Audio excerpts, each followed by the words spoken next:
O Mundo de Sofia, parte final. Capítulo A Festa no Jardim. Um corvo branco.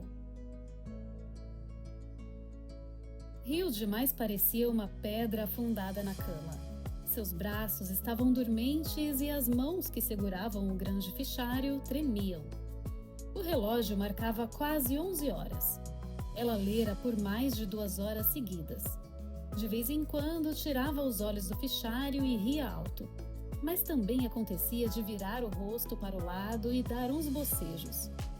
Que bom que não havia mais ninguém em casa.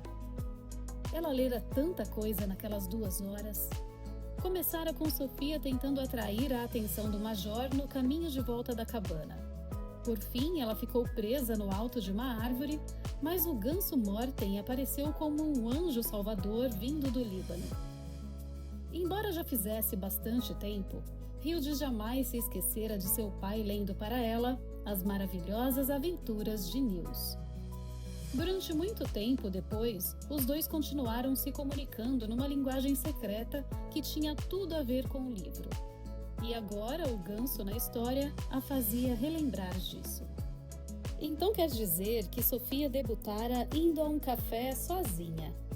Hilde tinha adorado a explicação de Alberto sobre Sartre e os existencialistas. Ele quase conseguira convertê-la, assim como acontecera muitas vezes antes. Um dia, havia muito tempo, Hilde comprara um livro sobre astrologia. Noutra ocasião, ela chegara em casa com um baralho de tarô. Seu pai sempre a advertia, mencionando termos como razão e superstição. Mas só agora a ficha parecia ter caído. Finalmente, as advertências dele surtiram efeito. Parecia evidente que sua filha não deveria se tornar uma adulta sem ter sido bem orientada em relação a isso. Mas por uma questão de segurança, ele até arranjou uma maneira de acenar para ela através de uma tela de TV na vitrine de uma loja de eletroeletrônicos. Se bem que podia ter se poupado disso. O que a deixara mais maravilhada, entretanto, fora aquela garota de cabelos escuros. Sofia. Sofia. Quem é você? De onde você vem? Por que invadiu a minha vida? Por fim, Sofia tinha às mãos um livro sobre si mesma. Seria o mesmo livro que estava diante de Hilde agora? Era apenas um fichário, claro. Mas o que aconteceria se Sofia começasse a ler aquelas páginas? O que poderia acontecer agora? O que poderia acontecer agora? Hilde sentiu com a ponta dos dedos que não faltava muito para o livro terminar. Sofia encontrou sua mãe no ônibus de volta para casa. Que coisa! O que ela iria dizer quando visse o livro que trazia nas mãos?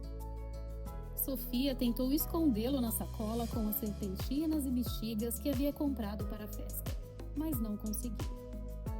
Oi, Sofia. Pegamos o mesmo ônibus? Muito bom. Oi. Você comprou um livro? Não foi bem assim. O mundo de Sofia. Que interessante. Sofia sentiu que não teria a mínima chance de contar uma mentira. Eu ganhei do Alberto. Ah, claro. Como já disse, estou muito feliz de poder conhecer este homem. Posso ver? Você não pode, por favor, esperar até chegarmos em casa, pelo menos? O livro é meu, mamãe. Ok, o livro é seu. Queria só dar uma olhada na primeira página, tudo bem? Espere aí. Sofia Mansey voltava da escola para casa. O primeiro trecho do caminho ela fez com Jorun. Elas conversavam sobre...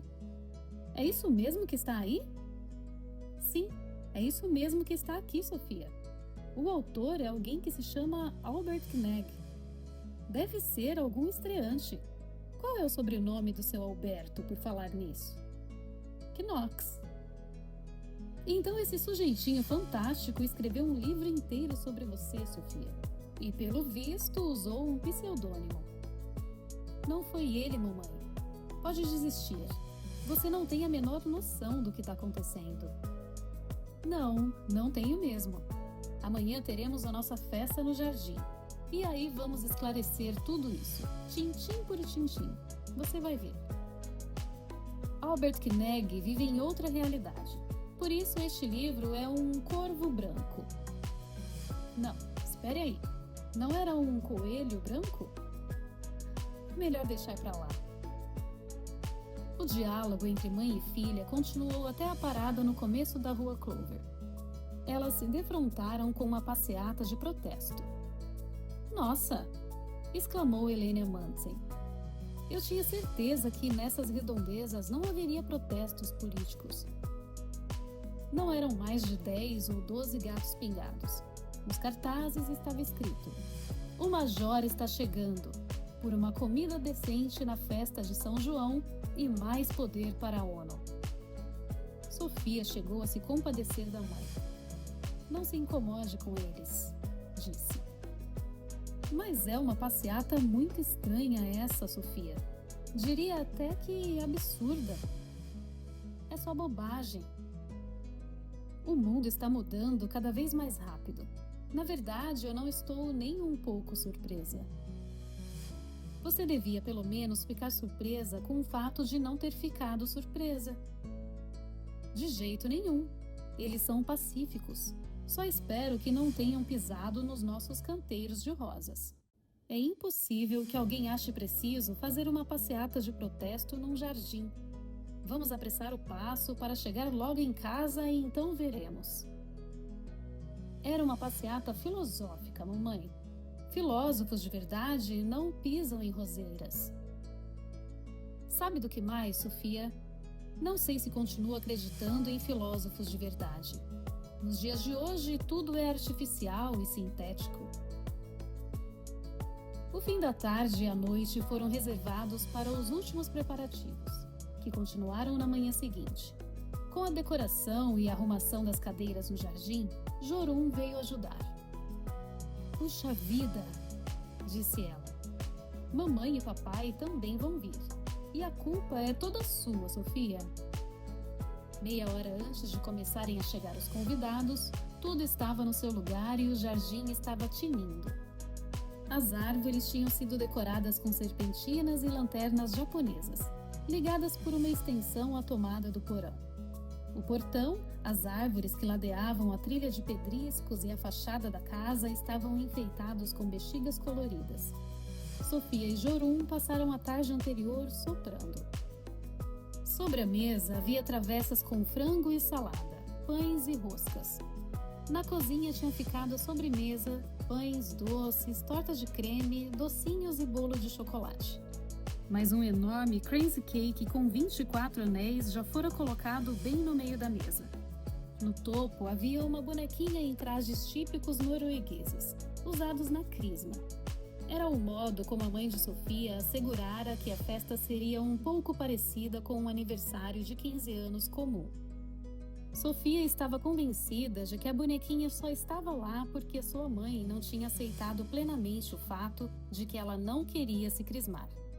Para sua mãe, era como se a crisma fosse o próprio bolo.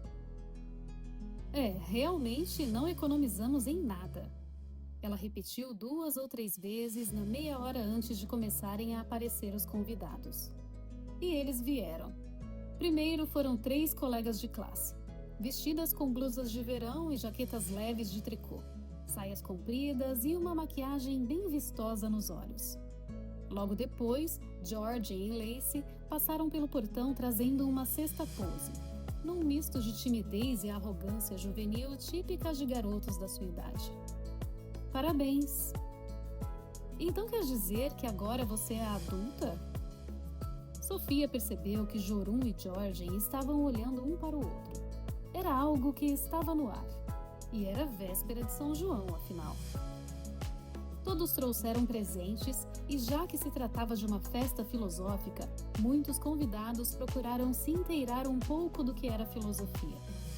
Embora não tivessem conseguido achar nenhum presente filosófico, a maioria quebrou a cabeça para escrever uma dedicatória filosófica no cartão que acompanhava o presente. Sofia ganhou um dicionário de filosofia e um diário com fechadura em cuja capa estava escrito: Minhas anotações filosóficas pessoais. Conforme os convidados chegavam, era servido suco de maçã em taças altas, próprias para champanhe.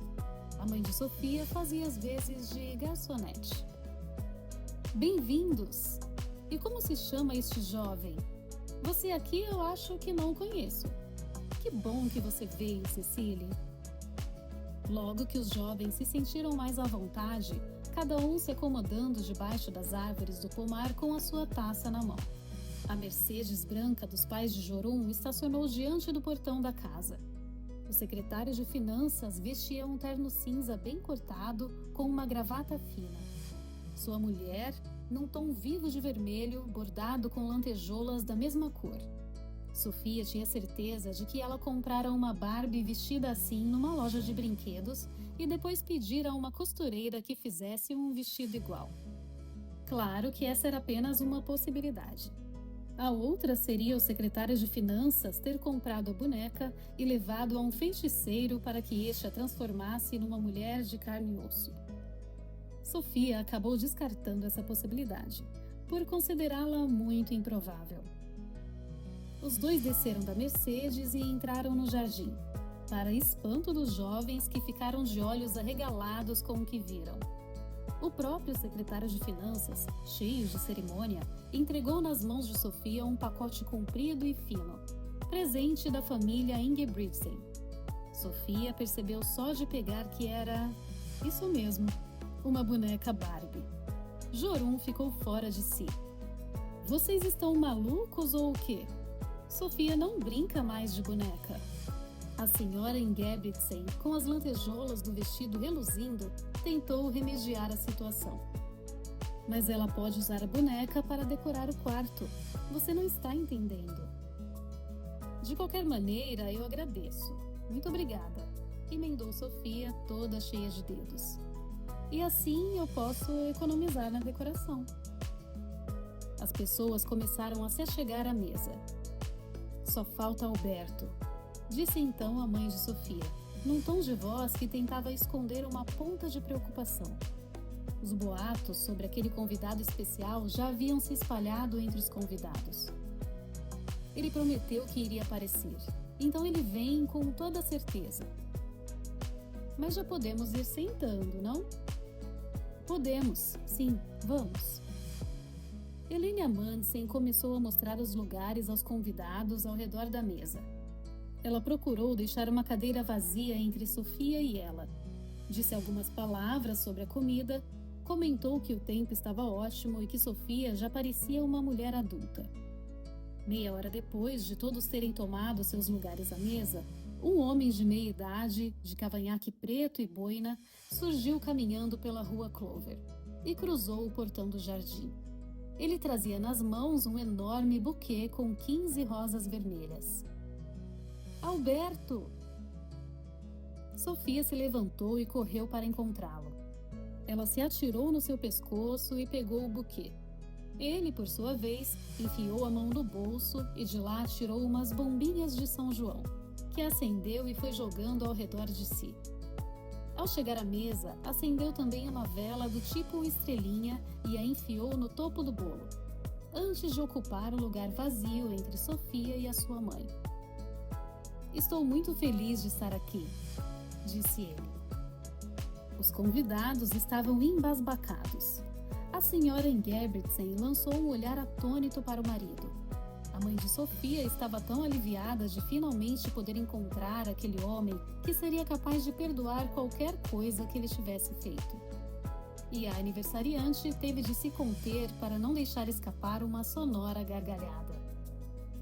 Helene Amundsen deu umas batidas na taça e disse: Gostaria então de dar as boas-vindas a Alberto Knox nesta festa filosófica.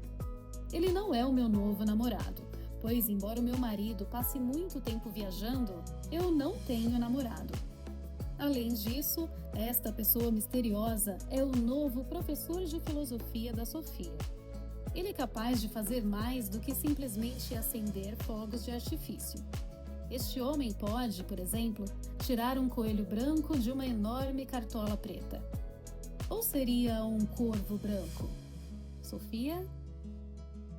Obrigado, disse Alberto, tomando seu lugar à mesa.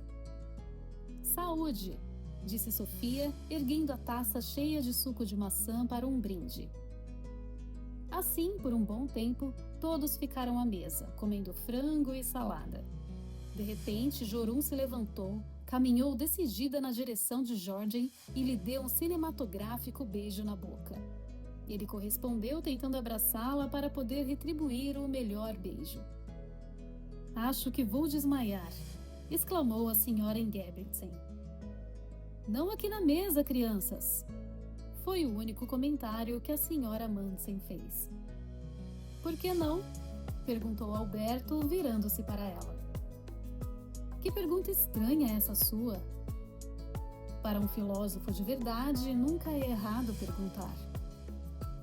Dois garotos que não haviam ganhado nenhum beijo começaram a jogar ossos de frango no telhado, o que também mereceu um comentário da mãe de Sofia. Não façam isso, por favor. Vai ser muito chato ter que tirar ossos de frango das calhas. Desculpe, disse um dos garotos. Em seguida, passaram a jogar os ossos por cima da cerca viva. Talvez seja hora de recolher os pratos e servir a sobremesa, disse a senhora Madsen por fim. Quantos vão querer café? O casal Ingebrigtsen, Alberto e outros 2 convidados levantaram a mão. Sofia e Jorun talvez possam me ajudar. Enquanto iam até a cozinha, as garotas aproveitaram para conversar. Por que você o beijou? Eu fiquei olhando para a boca dele e aí me bateu uma vontade. Ele não é irresistível? E que gosto tem? É um pouco diferente do que eu imaginava, mas... Foi a primeira vez, então? Mas não vai ser a última. Logo depois, o café e os doces estavam na mesa. Alberto distribuiu bombinhas entre os garotos e a mãe de Sofia bateu com a colherinha na xícara de café, indicando que faria um discurso. Não vou falar muito, disse ela.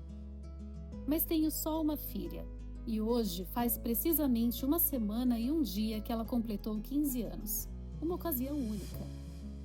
Como vocês podem ver, quisemos fazer uma senhora festa. O Crazy Cake tem 24 anéis. Pelo menos 1 anel para cada um. Quem se servir primeiro pode até pegar 2 anéis.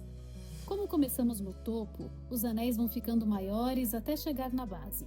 Assim também é a nossa vida. Quando Sofia era bem pequena, ensaiava os seus primeiros passinhos aqui onde estamos agora, fazendo pequenos círculos. Agora esses círculos foram se ampliando e as voltas que ela dá sozinha alcançam até a cidade velha. E como seu pai está sempre viajando pelo mundo, ela dá voltas pelo mundo, telefonando para ele em cada porto onde ele esteja.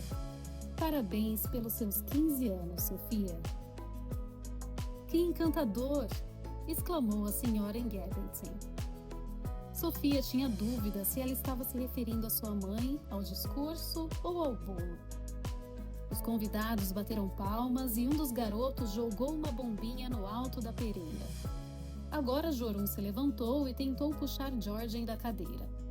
Ele se deixou levar e logo os 2 estavam se beijando e rolando pela grama. Depois de um tempo, já haviam rolado para trás dos arbustos de groselheiras. Hoje em dia são as garotas que tomam a iniciativa, disse o secretário de Finanças. Depois ele se levantou e foi até os arbustos estudar aquele fenômeno de perto. Isso atraiu a atenção dos outros convidados, que o seguiram.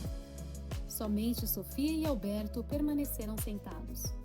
Os demais faziam um semicírculo em volta de Jorun e Georgen, que tinham deixado para trás a etapa dos beijinhos inocentes e agora estavam num verdadeiro amasso. Não dá para separá-los? Perguntou a senhora Ingebrigtsen, sem conseguir disfarçar o orgulho. Não, é o chamado da natureza pela perpetuação da espécie, disse o seu marido. Em seguida olhou em volta, tentando receber algum elogio por ter dito palavras que considerava tão sábias. Mas, quando viu que em vez disso as pessoas simplesmente concordavam balançando a cabeça, acrescentou: Não há nada a fazer aqui. De longe, Sofia conseguiu registrar que Georgen tentava desabotoar os botões da blusa branca de Jorun. A essa altura, cheia de grama. Ela já estava tentando desafivelar o cinto dele. Por favor, cuidado para não ficarem resfriados, disse a senhora Ingebrigtsen. Sofia olhou para Alberto aflita.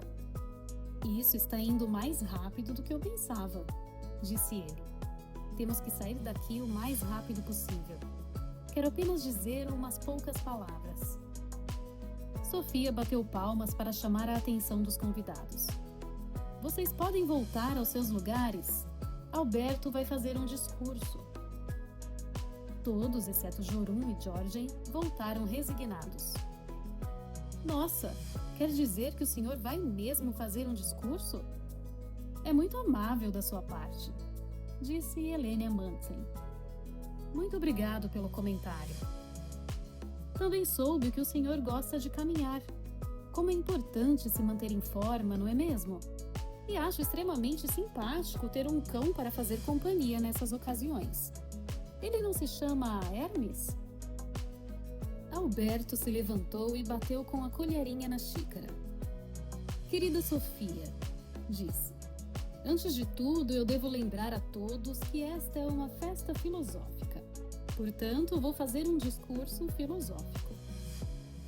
Mal começou e já foi interrompido por uma salva de palmas. Não é uma pitada de razão que vai quebrar o clima tão divertido desta festa. Mas antes de tudo, não vamos nos esquecer de homenagear a aniversariante pelos seus 15 anos. Assim que acabou de falar, ouviu-se o ruído de um avião se aproximando. Ele veio por trás das árvores e deu um rasante sobre o jardim. Na cauda do avião havia uma enorme faixa onde se lia: Parabéns pelos 15 anos. Isso levou a uma nova salva de palmas, ainda mais forte que a primeira. Como vocês podem ver, disse a senhora Amundsen, este homem pode fazer muito mais do que soltar bombinhas de São João. Muito obrigado. Isso não foi nada. Ao longo das últimas semanas, Sofia e eu empreendemos uma grande pesquisa filosófica. E aqui e agora queremos compartilhar as conclusões a que chegamos. Vamos compartilhar com vocês os segredos mais íntimos da nossa existência. Os convidados fizeram um silêncio tão profundo que era possível até ouvir o canto dos pássaros. Era possível ouvir também uns gemidos provenientes de trás dos arbustos. Continue, pediu Sofia. Depois de aprofundadas reflexões que se estenderam desde os primeiros filósofos gregos até os dias de hoje, concluímos que vivemos nossa vida na consciência de um major. Ele presta serviços atualmente no Líbano como observador da ONU, mas também escreveu um livro sobre nós para presentear a sua filha, que mora em Lillesand. Ela se chama Hilde Moller-Knag e completou 15 anos no mesmo dia em que Sofia faz aniversário. Ela encontrou o livro sobre nós em cima do seu criado mudo no dia 15 de junho, de manhã bem cedo. Não exatamente um livro, mas páginas perfuradas num fichário bem grande. Neste exato instante, ela está percebendo com a ponta dos dedos que falta pouco para terminar a leitura. Um burburinho de vozes nervosas começou a se espalhar ao redor da mesa. Nossa existência é mais ou menos uma espécie de atração de aniversário da festa de Hilde Moller-Knag. Todos nós fomos criados como uma espécie de moldura para a lição de filosofia que o major procura ensinar à sua filha. Isso significa que aquela Mercedes branca estacionada na porta vale tanto quanto 5 centavos de coroa. Quer dizer, não vale nada. Vale tanto quanto qualquer Mercedes branca dando voltas pela mente do pobre do major, que neste instante, aliás, deve estar sentado à sombra de uma árvore tentando se proteger do sol escaldante. Os dias são quentes no Líbano, meus amigos. Que loucura! Exaltou o secretário de Finanças. Isso não faz o menor sentido.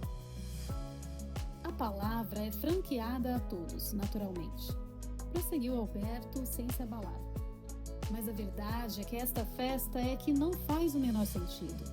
A única porção de razão desta festa inteira é este breve discurso. O secretário de Finanças agora se levantou e disse: as pessoas aqui põem o melhor de si em tudo que fazem. Onde quer que estejam, tentam também ser precavidas e previdentes. Mas aí vem um vagabundo desses tentar pôr tudo de pernas para o ar com as suas pretensas afirmações filosóficas. Alberto concordou com a cabeça. Realmente não é possível fazer um seguro contra esse tipo de afirmação filosófica. Estamos falando de algo muito pior do que uma catástrofe natural. Como o senhor deve muito bem saber, seguros também não cobrem esse tipo de sinistro. Isso não é nenhuma catástrofe natural. Não, é uma catástrofe existencial. Pode ir dar uma olhada atrás dos arbustos e vai entender o que eu quero dizer com isso. Não temos como fazer um seguro contra o desmoronamento dos alicerces da nossa vida. Não podemos também fazer um seguro contra o resfriamento do sol. Será que temos que ficar aqui ouvindo isso? Perguntou o pai de Jorum à esposa. Ela balançou a cabeça e o mesmo fez a mãe de Sofia. É triste, disse ela, e nós aqui não economizamos um tostão para dar essa festa. Os jovens, por sua vez, não desgrudavam os olhos de Alberto. É o que costumava acontecer. Pessoas mais jovens são mais abertas às novas ideias do que as que já viveram alguns anos a mais. Nós queremos ouvir mais, disse um garoto de óculos e cabelos louros cacheados. Muito obrigado, mas não há muito mais a ser dito. Quando nos damos conta de que não passamos de uma imagem na consciência sonolenta de outra pessoa, acho que o mais adequado é calar-se. Mas posso concluir recomendando aos jovens um pequeno curso de História da Filosofia. Dessa forma, vocês poderão desenvolver uma visão crítica do mundo em que vivem. Mais importante ainda, poderão também criticar os valores da geração dos seus pais. Se tentei transmitir algo a Sofia, foi exatamente que ela tivesse um pensamento crítico, algo que Hegel chamou de pensamento negativo. O secretário de Finanças ainda estava de pé. Ele ficou o tempo inteiro tamborilando os dedos na mesa. Esse agitador agora tenta destruir os conceitos sadios que nós, junto com a escola e a igreja, tentamos incutir nos nossos jovens. São eles que têm um futuro diante de si e um dia herdarão as nossas propriedades. Se ele não deixar esta festa imediatamente, vamos ligar para o advogado da família. Ele será processado. Um processo a esta altura não quer dizer nada, porque o senhor não passa de uma sombra. Além disso, Sofia e eu vamos abandonar essa festa logo logo.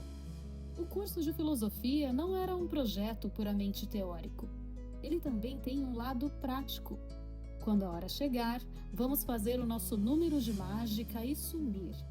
E assim conseguiremos escapar do alicerce da consciência do major. Helene Amundsen segurou no braço da filha. Você não vai me abandonar, né, Sofia? Sofia pôs o braço em torno dos ombros dela e olhou para Alberto.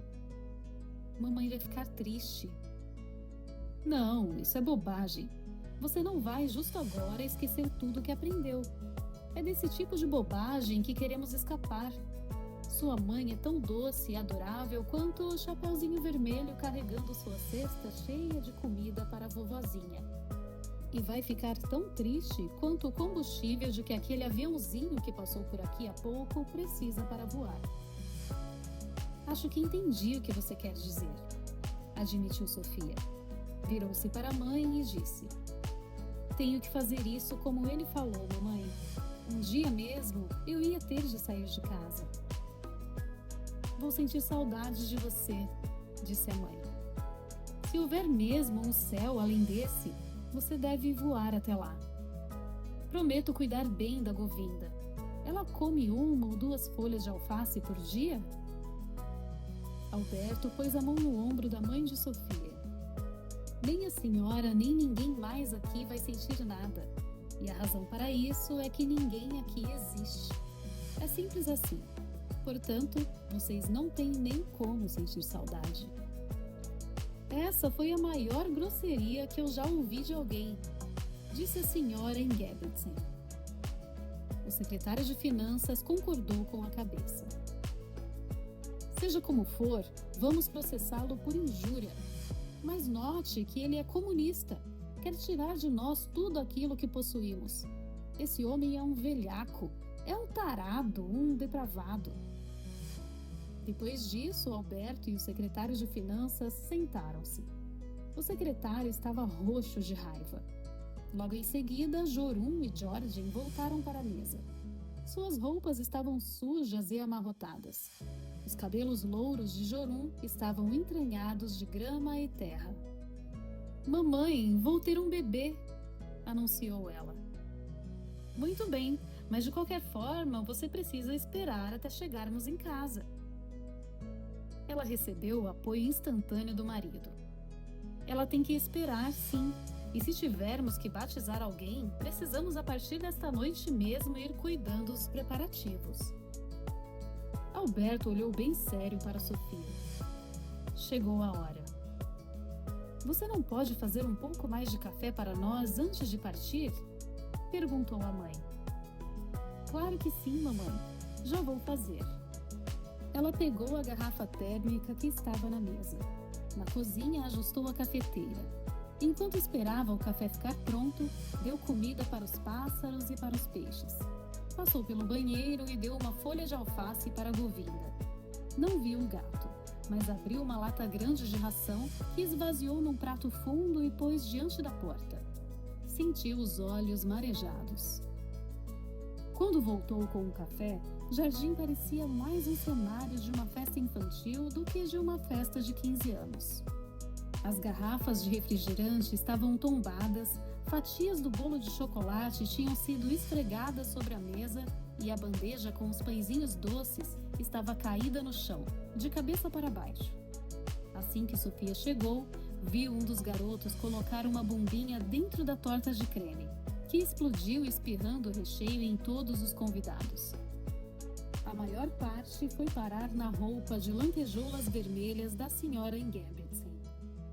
O mais curioso era que ela e todos os demais aceitavam com a maior tranquilidade o que se passava. Jorunn pegou uma enorme fatia de bolo de chocolate e esfregou na cara de Georgien. Imediatamente depois ela se pôs a lambê-lo. Sua mãe e Alberto haviam ido sentar no balanço, um pouco mais distante daquilo tudo. Os dois acenaram para Sofia. Parece que finalmente vocês puderam conversar um pouco a sós, disse Sofia. E você estava coberta de razão, disse a mãe aliviada e feliz. Alberto é uma pessoa formidável. Estou deixando você aos cuidados dele. Sofia sentou-se entre eles. 2 garotos haviam conseguido subir no telhado da casa. Uma das garotas saiu estourando todas as bexigas com uma fivela. Agora era um penetra que chegava na casa dirigindo uma motoneta. No compartimento de bagagem, ele trazia uma caixa de cerveja e uma bebida destilada. Foi recebido com alegria por várias pessoas dispostas a ajudá-lo com a carga. O secretário de Finanças se levantou. Ele bateu palmas e disse: "Vamos brincar, crianças?" Ele se apossou de uma cerveja, bebeu-a num gole só e pôs a garrafa de pé na grama. Depois foi até a mesa e pegou os anéis da base da Crazy Cake para mostrar aos demais como arremessá-los e acertar no gargalo. "São as contrações, as dores do parto", disse Alberto. "Precisamos sair logo daqui, antes que o major ponha um ponto final nisto tudo e Hilde feche o fichário de uma vez." "Acho que você vai ter de arrumar esta bagunça sozinha, mamãe." "Não tem problema, minha querida. Esta aqui, afinal, não é a sua vida. Se Alberto puder lhe proporcionar uma existência melhor, ninguém vai ficar mais feliz do que eu. Você não disse que ele tinha um cavalo branco?" Sofia olhou ao redor. O jardim estava irreconhecível. A grama estava coberta de garrafas, ossos de frango, restos de pão, doces e bexigas. Era uma vez o meu pequeno paraíso, disse ela. E agora você foi expulsa dele, disse Alberto.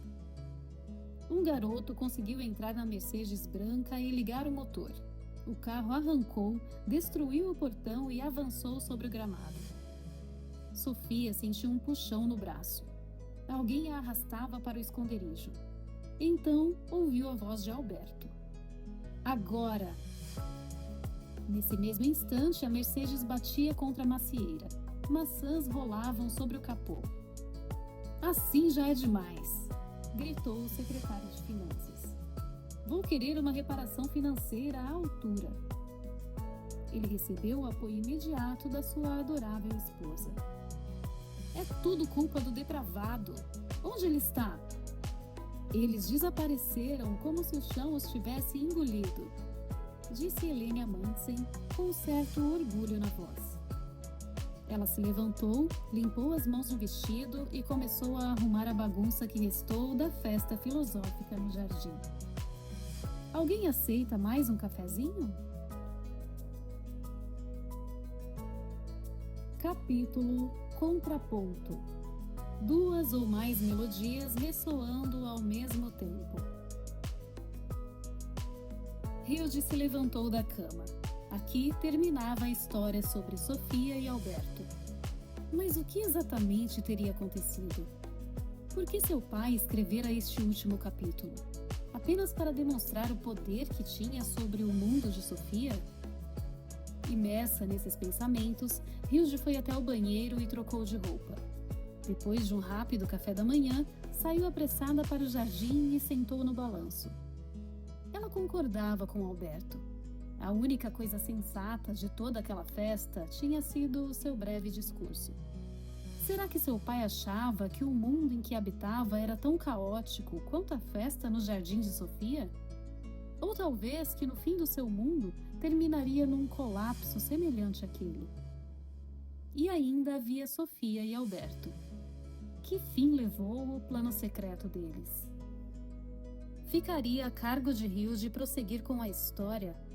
Ou eles teriam conseguido escapar daquela trama? Mas onde estariam agora? Algo de repente lhe ocorreu. Se Alberto e Sofia tivessem conseguido escapar da trama, não poderiam estar em página alguma daquele fichário. Seu pai tinha plena noção de tudo que estava escrito ali. Será que haveria algo nas entrelinhas? Algo parecido fora dito com todas as letras. Sentada no balanço, Hilde chegou à conclusão de que precisava ler a história mais algumas vezes. Assim que a Mercedes branca invadiu o jardim, Alberto arrastou Sofia para o esconderijo. Em seguida, saíram correndo pela trilha em direção ao chalé do Major. Rápido! Gritou Alberto. Precisamos conseguir antes que ele comece a nos procurar. Já estamos fora do limite da atenção do Major? Estamos bem no limite dela. Eles remaram pelo lago e entraram na cabana. Uma vez lá dentro, Alberto abriu o alçapão do porão e lá se enfiou junto com Sofia. A escuridão era total. Nos dias que se seguiram, Hilde continuou trabalhando no seu próprio plano. Ela enviou várias cartas para Henrik Wendsdahl em Copenhague e telefonou para ela novamente um par de vezes. Em Lillesand, ela contou com a ajuda de amigos e conhecidos. Quase metade dos seus colegas de classe foi envolvida. Nesse interim, ela ia relendo o mundo de Sofia. Não era uma história para ser lida apenas uma vez. Frequentemente, ela se via descobrindo novas ideias sobre o que poderia ter acontecido a Sofia e Alberto depois de terem escapado da festa no jardim. No sábado, 23 de junho, ela acordou num sobressalto por volta das 9 da manhã. Ela sabia que seu pai já tinha deixado o quartel no Líbano. Agora era preciso apenas esperar. O restante do seu dia havia sido planejado nos mínimos detalhes. Ao longo da tarde, ela começou a preparar a festa de São João junto com a mãe. Hilde não tirava da cabeça os preparativos que Sofia e a sua mãe teriam feito para a festa delas. Mas isso já era passado. Àquela altura, a mesa já estaria até posta. Sofia e Alberto sentaram-se na relva diante de 2 edifícios enormes, cujos horríveis dutos de ventilação ficavam à mostra da fachada. Uma jovem mulher e um jovem rapaz saíram de um dos prédios. Ele carregando uma pasta marrom, ela com uma mochila vermelha nas costas. Um carro atravessou uma arruela atrás dos edifícios. "O que aconteceu?" perguntou Sofia. "Conseguimos." "Mas onde estamos?" "Majórstua é o nome disso aqui." "Mas Majórstua? Em Oslo." "Tem certeza?" "Claro, aquele prédio ali se chama Chateau Neuf, que significa Castelo Novo. É uma escola de música. O outro é a faculdade paroquial, onde ensinam a teologia. Mais acima, nesta alameda, fica a Faculdade de Ciências Naturais. E bem acima estão os cursos de literatura e filosofia." "Estamos fora do livro de Hilde e longe do controle do Major?" "Sim, para as 2 coisas. Ele jamais vai nos encontrar aqui." "Mas então, onde estávamos nós quando corríamos pela floresta?" "Enquanto o Major estava ocupado colidindo o carro do secretário de Finanças contra uma macieira, conseguimos nos esconder na sebe. Ali ficamos numa espécie de estágio embrionário, Sofia. Pertencíamos tanto ao antigo quanto ao novo mundo. Mas o Major jamais imaginaria que poderíamos nos esconder ali." "Por que não?" "Porque não teria nos deixado escapar tão facilmente. Foi quase como num sonho. Se bem que talvez alguém possa dizer que ele fez vista grossa para isto." "Como assim?" "Foi ele que deu a partida na Mercedes branca. Talvez estivesse tão atarefado com toda aquela confusão que nos perdeu de vista. Ele devia estar exausto depois de tudo aquilo que aconteceu." Agora o jovem casal estava apenas a alguns metros deles. Sofia se sentia um pouco envergonhada por estar sentada ali na grama com um homem muito mais velho que ela. Ela também queria que alguém pudesse confirmar o que Alberto disse. Ela se levantou e saiu correndo atrás deles. "Vocês podem, por favor, me dizer como é o nome deste lugar?" Eles não responderam e nem sequer lhe dirigiram um olhar. Sofia ficou tão indignada que tornou a correr atrás deles. Dar uma resposta para uma simples pergunta é tão difícil assim? O rapaz estava visivelmente ocupado em explicar algo para a jovem. A fórmula da composição contrapontística é trabalhada em 2 dimensões, horizontal ou melódica e vertical ou harmônica. Trata-se de 2 ou mais melodias ressoando ao mesmo tempo. Desculpe interromper, mas as melodias se combinam de tal modo que se desenvolvem independentemente da maneira como ressoam juntas. Mas também é preciso haver uma harmonia. E a isso chamamos de contraponto. Na verdade, significa nota contra nota. Que estúpidos, pois não eram cegos nem surdos. Sofia ainda tentou uma 3ª vez. E agora se pôs no meio do caminho e tentou impedir a passagem do casal. Ela foi simplesmente empurrada para o lado. "Acho que está começando a ventar", disse a jovem mulher. Sofia olhou de volta para Alberto. "Eles não me ouvem", disse ela. E assim que acabou de falar, lembrou-se do sonho com Hilde e a cruz de ouro. É o preço que temos que pagar, sem dúvida. Quando conseguimos escapar de um livro, não devemos esperar que tenhamos o mesmo status do seu autor. Mas estamos bem aqui. De agora em diante, não vamos envelhecer um dia sequer além da idade que tínhamos quando abandonamos a festa filosófica no jardim. E também nunca faremos contato com as pessoas ao nosso redor aqui?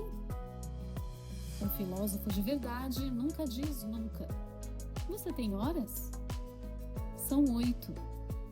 exatamente como quando deixamos a curva do capitão. Sim, é hoje que o pai de Hilde volta do Líbano. Por isso, precisamos nos apressar. Mas o que você pretende com tudo isso? Você não está curiosa para saber o que vai acontecer quando o Major voltar para sua casa em Berkeley? Claro, mas... venha então. Eles começaram a caminhar em direção ao centro da cidade. Várias vezes passaram por outras pessoas que os ignoraram como se fossem feitos de vento. Ao longo do caminho, havia diversos carros estacionados um atrás do outro. De repente, Alberto se deteve diante de um carro esporte vermelho conversível. Acho que podemos utilizar este daqui. Precisamos apenas nos assegurar de que é nosso. Não estou entendendo mais nada. Então vou explicar. Não podemos pegar um carro comum, que pertença a algum morador da cidade. O que você acha que as pessoas iriam dizer se vissem um carro rodando sem motorista? Além do que, jamais conseguiríamos ligá-lo. E este carro esporte? Acho que estou o reconhecendo de um filme antigo. Desculpe, mas acho que estou começando a ficar irritada com todo este mistério. Este é um carro de fantasia, Sofia. Precisamente igual a nós. As pessoas na cidade só estão enxergando uma vaga na rua. É disso mesmo que precisamos ter certeza antes de partir. Eles ficaram parados esperando. Instantes depois, um garoto de bicicleta surgiu do outro lado. Ele cruzou a rua e atravessou por dentro do carro. Está vendo? É o nosso. Em seguida, Alberto abriu a porta do carona. Por favor, queira entrar, disse ele, e Sofia tomou seu lugar. Alberto deu a volta e também entrou. A chave já estava no contato. Ele a girou e o motor começou a funcionar. Atravessaram a rua Kirk e logo alcançaram a rua Drummond. Cruzaram Lisaquer e Sendvica, sempre passando por várias festas de São João, especialmente depois de terem deixado para trás a cidade de Drummond. É o apogeu do verão, Sofia. Não é maravilhoso? E o tal vento refrescante neste carro conversível? Mas é sério que ninguém consegue nos ver? Somente os nossos semelhantes. Talvez até possamos encontrar alguns. Que horas são? 9h30. Acho que é bom tomarmos alguns atalhos. Não podemos perder mais tempo atrás deste caminhão. Ele desviou o carro para um vasto trigal na lateral da pista. Sofia se virou para trás e o viu como um rastro de hastes de trigo retorcidas pelo chão. Amanhã vão dizer que foi o vento que soprou na plantação, disse Alberto. O Major Albert Knegg já havia aterrissado em Kastrup. O relógio marcava 4h30 da tarde de sábado, 23 de junho. Era um dia longo. A penúltima etapa da sua viagem começara horas antes dentro de um avião em Roma. Ele passou pelo controle de passaportes vestido com o uniforme da ONU, o qual sempre teve orgulho de usar.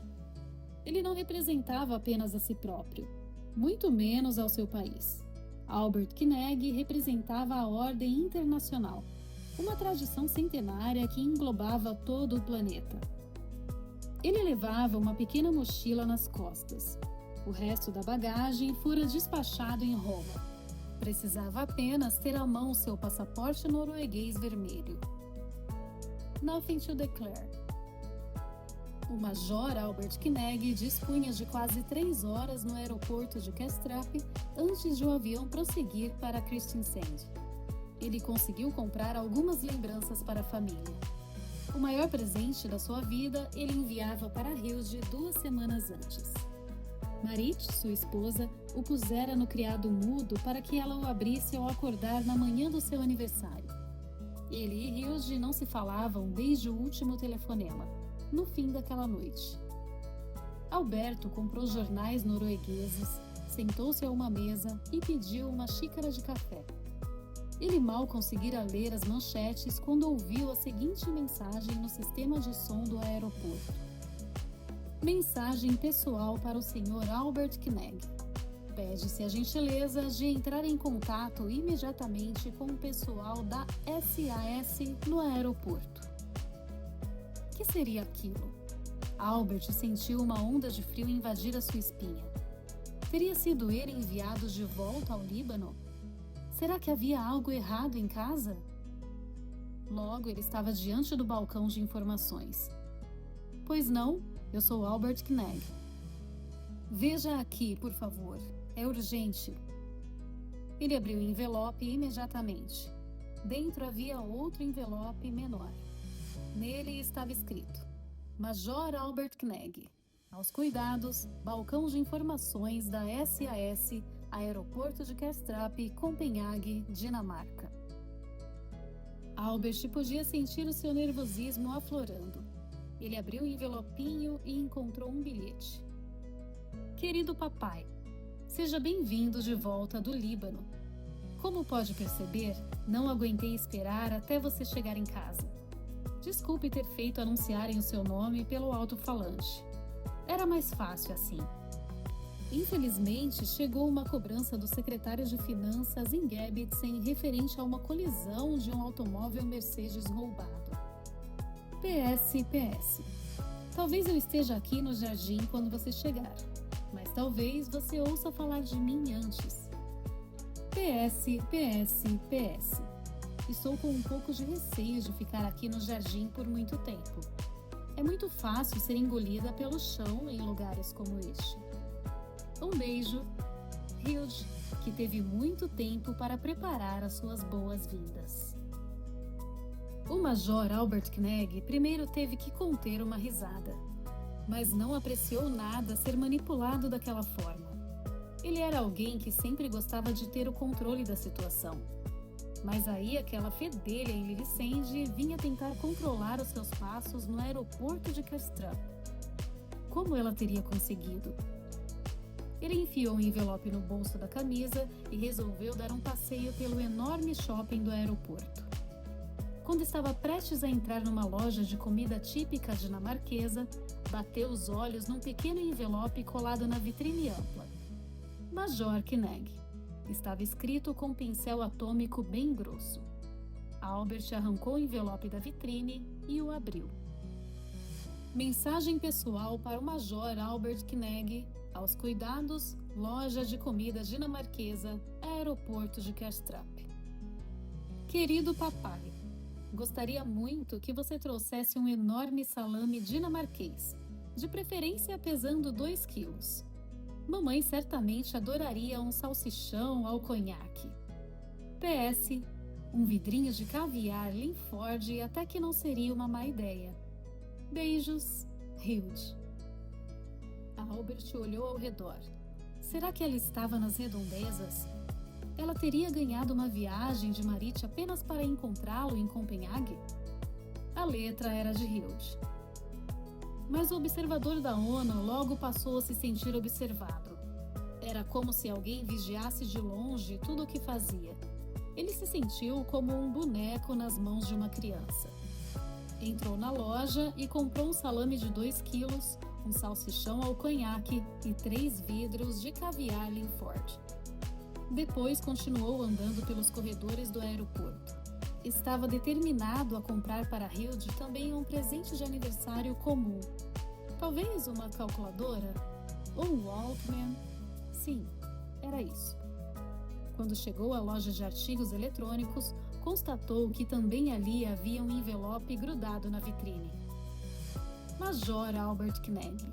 Aos cuidados, a loja mais interessante de Kastrup.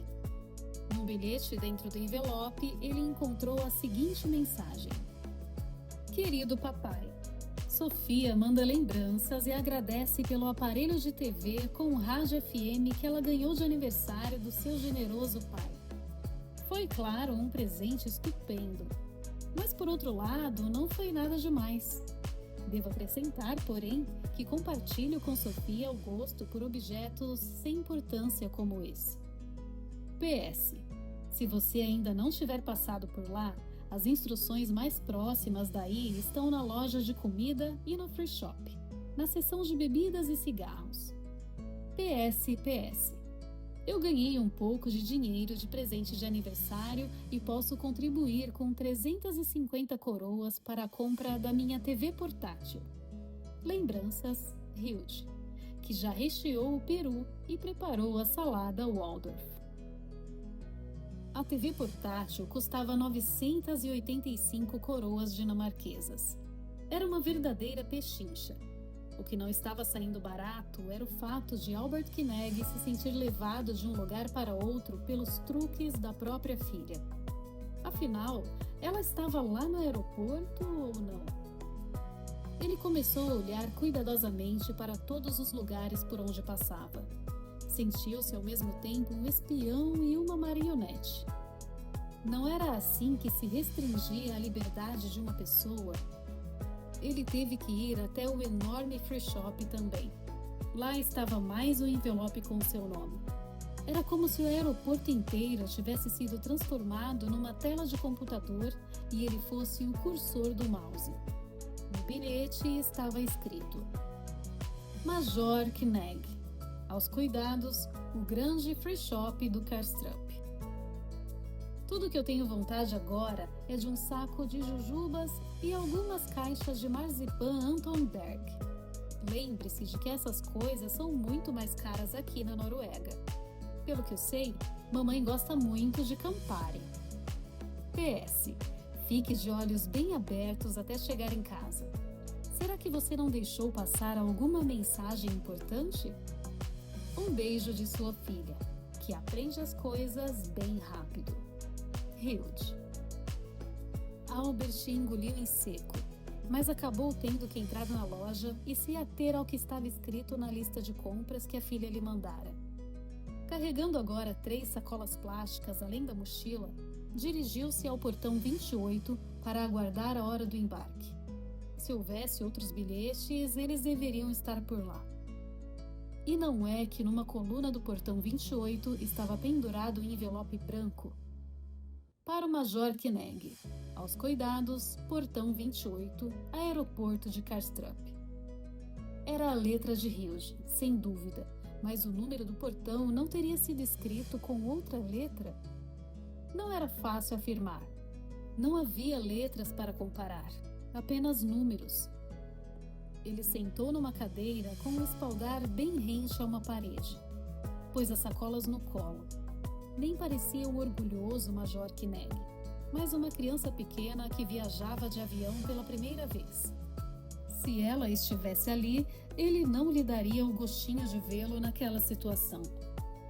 Examinava cada um dos passageiros que chegavam ao portão de embarque. Por um instante, sentiu-se como se estivesse sendo fortemente vigiado. Uma perfeita ameaça à segurança nacional. Quando os passageiros começaram a embarcar no avião, respirou mais aliviado. Ele foi o último a pôr os pés a bordo. Depois que entregou o cartão de embarque, ainda teve tempo de arrancar um último envelope, que estava colado na lateral do balcão. Sofia e Alberto haviam cruzado a ponte de Breivik e logo em seguida a saída para Krageru. Você está a 180, observou Sofia. Já são quase 9 horas. Não vai demorar muito até ele pousar no aeroporto de Kjærvik. Mas acho que nós não vamos ser parados pela polícia rodoviária. E se a gente bater em alguma coisa? Se for um carro normal, não vai significar nada. Mas, se for um dos nossos...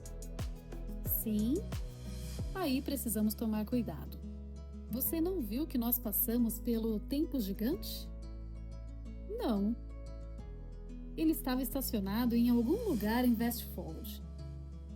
Também não vamos conseguir ultrapassar o ônibus de turistas ali na nossa frente.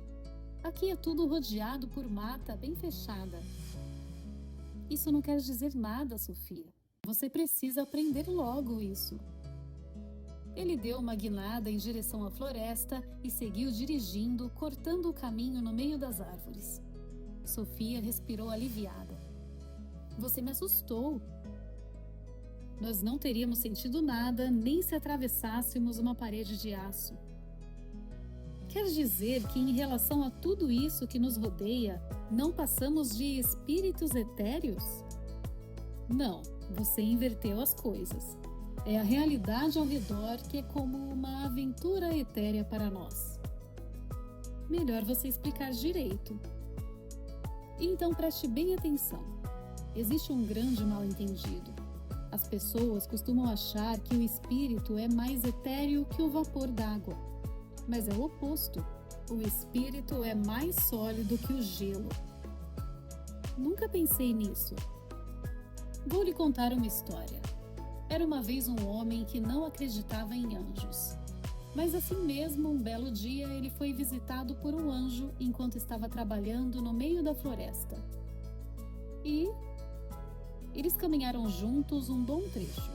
Por fim, o homem se virou para o anjo e disse: "Sim, agora eu admito que anjos existem.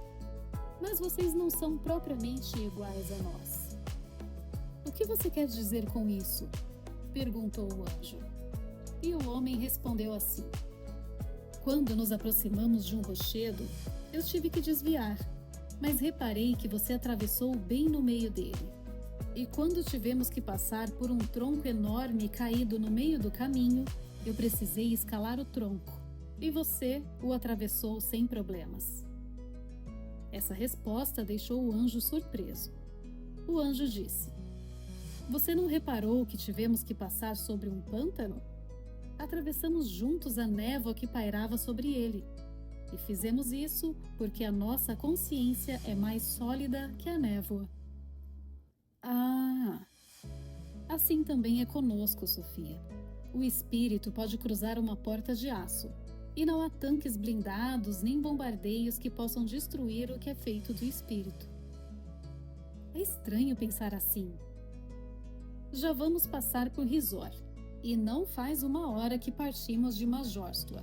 Estou começando a ficar louco por um café. Quando chegaram em Fiane, pouco antes de Sondled, avistaram um pequeno restaurante na beira da estrada, do lado esquerdo da pista. Chamava-se Cinderela. Alberto fez uma curva e estacionou o carro num gramado. Lá dentro, Sofia tentou tirar uma garrafa de refrigerante da geladeira, mas não conseguiu sequer movê-la do lugar. Era como se a garrafa estivesse colada na prateleira. Um pouco mais adiante, Alberto tentava tirar café da máquina num copo de papelão que havia encontrado no carro. Era só apertar o botão, mas por mais que usasse toda a sua força, ele não conseguia. Isso o deixou tão furioso que ele se voltou para os demais clientes e implorou ajuda. Como ninguém deu a mínima, ele gritou tão alto que Sofia precisou tapar os ouvidos. "Eu quero café!" Ele não estava zangado de verdade, pois assim que parou de gritar, caiu na gargalhada. Eles não conseguem nos ouvir, e nós também não conseguimos nos servir num restaurante que pertence a eles. Eles estavam prestes a dar meia volta e sair do local, mas uma velha senhora se levantou de onde estava sentada e caminhou na direção deles. Ela usava um vestido de um tom vivo de vermelho, um casaco de tricô cor de gelo e tinha um lenço branco na cabeça. As cores da roupa e mesmo os contornos da mulher pareciam mais vibrantes que os das outras pessoas presentes no restaurante. "Como você grita, meu filho?" "Desculpe. Você não disse que queria café?" "Sim, mas nós temos um pequeno estabelecimento aqui perto." Eles deixaram o local com a senhora e seguiram por uma trilha que começava atrás do restaurante. Enquanto caminhavam, ela disse: "Talvez vocês sejam novos por aqui." "Devemos admitir que sim", respondeu Alberto. "Sim, sim." "Bem-vindos à eternidade, crianças." "E a senhora?" "Eu venho de um conto dos irmãos Grimm escrito há quase 200 anos, sabe?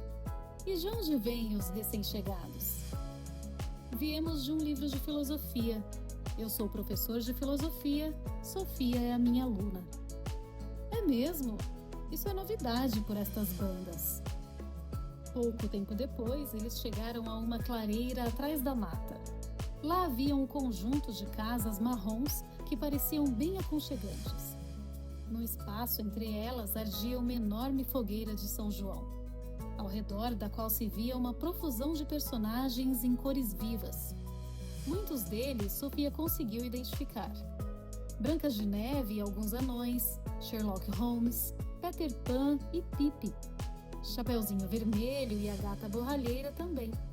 Em torno da fogueira havia ainda muitos personagens sem nome. Gnomos, elfos, faunos, feiticeiras, anjos e diabinhos. Sofia viu até um troll de verdade. Que baita festa! Disse Alberto. Mas não é véspera de São João? Retrucou a velha. A última vez que fizemos uma festa parecida foi na noite dos Walpurgis. Estávamos na Alemanha. Eu mesma só vim até aqui para uma rápida visita. Você não falou em café? Sim, obrigado. Só agora Sofia notou que as casas eram feitas de biscoito, pão de mel e glacê. Muitos dos personagens estavam se deliciando com pedaços das paredes, mas sempre havia um confeiteiro por perto para reparar os danos. Sofia experimentou um pedaço do telhado. Era o biscoito mais doce e mais saboroso que ela jamais provara. A velha senhora logo estava de volta com o café. Muito obrigado, disse Alberto. E como os convidados vão pagar por essa xícara de café? Como assim pagar? Nós costumamos pagar contando uma história. Por um café, um conto estaria de bom tamanho. Nós poderíamos contar a incrível história da humanidade. Mas o problema é que temos pouquíssimo tempo. Podemos pagar numa outra ocasião? Naturalmente. Mas por que tão pouco tempo assim? Alberto relatou tudo aquilo por que passaram. E no final, a senhora disse: É mesmo, vocês são caras novas aqui nessas paragens.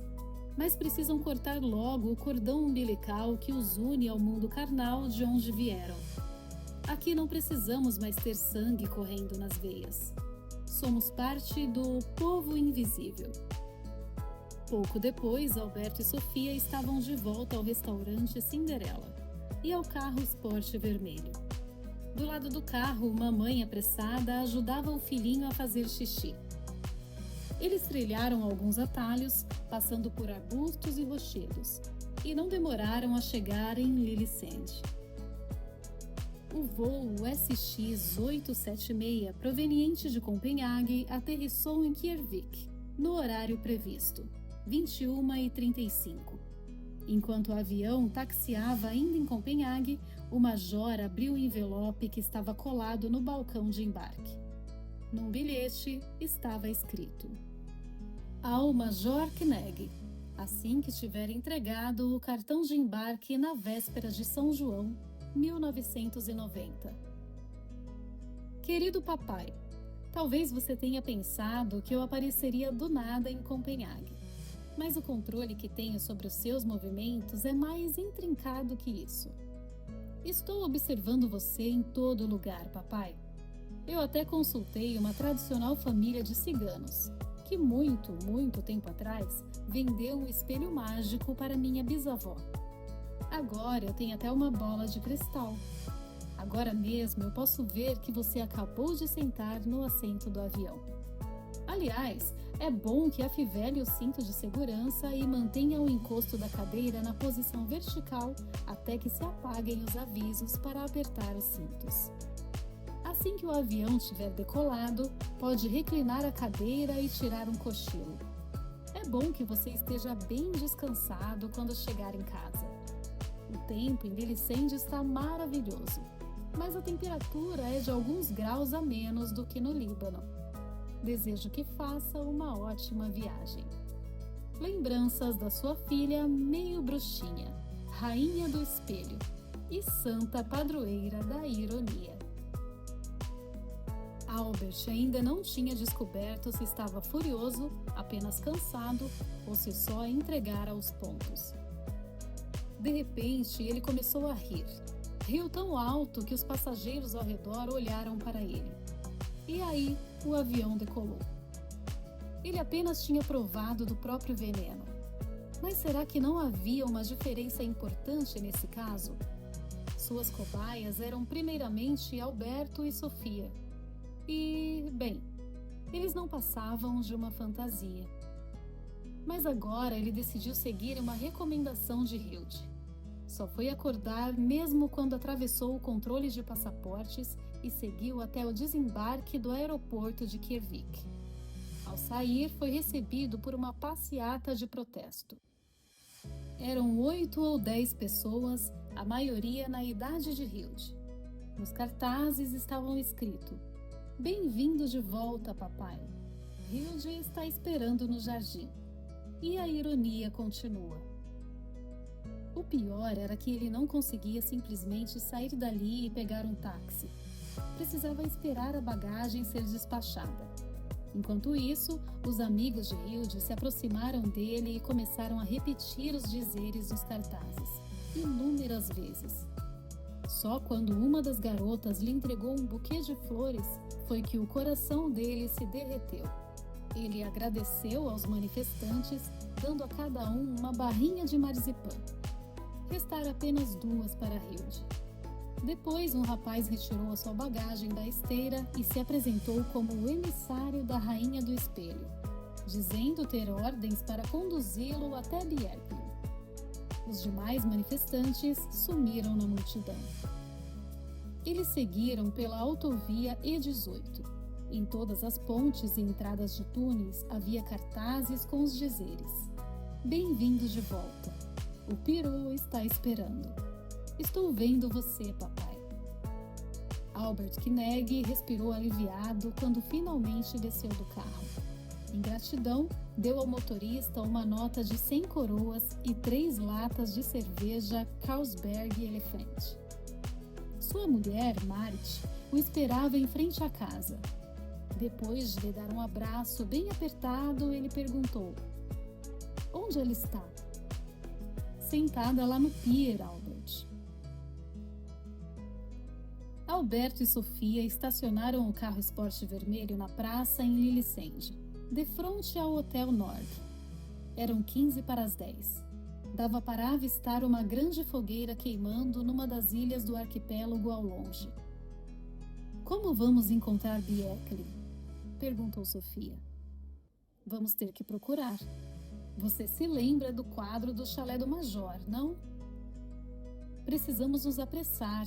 Quero estar lá antes que ele chegue." Eles seguiram por estradas secundárias, passando por rochedos e atravessando penhascos. Um detalhe importante era que Bjerkeli ficava à beira-mar. De repente, Sofia deu um grito: "Ali! Achamos!" "Acho que sim, mas você não precisava gritar tanto." "Ninguém vai ouvir mesmo?" "Querida Sofia, depois desse longo curso de filosofia, eu fico um pouco decepcionado ao vê-la tirando conclusões tão precipitadas." "Mas será que você não percebe que este lugar é povoado por trolls, duendes, fadas e espíritos da floresta?" "Ah, desculpe." Eles atravessaram o portão e seguiram pela trilha de pedriscos que levava à entrada da casa. Alberto estacionou o carro num platô ao lado do balanço. A alguns metros dali, havia uma mesa posta para 3 pessoas. "Eu posso vê-la", sussurrou Sofia. "Ela está sentada no pier, exatamente como no meu sonho." "Você reparou como o jardim se parece com o seu jardim lá na Rua Clover?" "É verdade, com balanço e tudo." "Posso ir lá encontrá-la?"